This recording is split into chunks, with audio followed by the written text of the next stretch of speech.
بسم اللہ الرحمن الرحیم۔ بنیادی اسلامیات میں آج کا جو ہمارا ٹاپک ہے وہ عیدین کے احکام و آداب ہے۔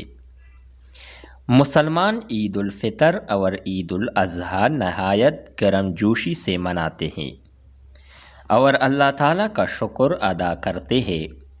عید کی نماز کے لیے اذان اور اقامت نہیں کہی جاتی۔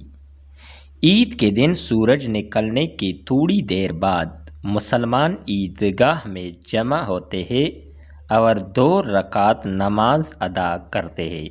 نماز عید میں عام نماز سے کچھ زائد تکبیرات کہی جاتی ہے۔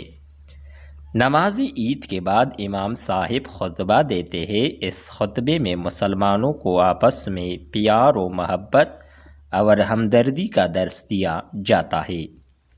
انہیں قربانی اور فطرانے کے مقاصد سے آگاہ کیا جاتا ہے۔ آگاہ کا مطلب ہے خبردار کرنا۔ مسلمانوں کو چاہیے کہ وہ اس خطبہ کو خاموشی اور توجہ سے سنیں۔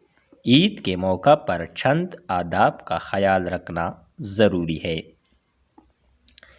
نمبر 1، عید کے دن نہا دھو کر نئے یا صاف ستھرے کپڑے پہنے اور خوشبو لگائے۔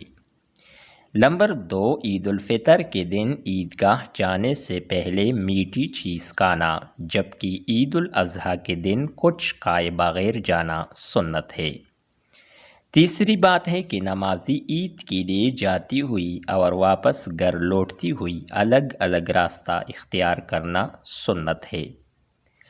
چوتھی بات ہے کہ عیدگاہ کی طرف جاتی ہوئی اور واپس آتی ہوئی بلند آواز سے تکبیرات پڑھنی چاہیے۔ ان تہواروں کے علاوہ مسلمان عید میلاد النبی صلی اللہ علیہ وآلہ وصحبہ وسلم مذہبی جوش و خروشوں اور عقیدت و احترام سے مناتے ہیں۔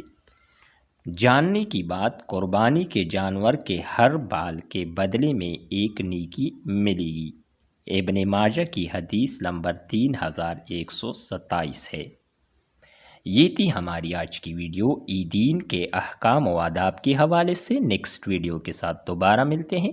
خدا حافظ۔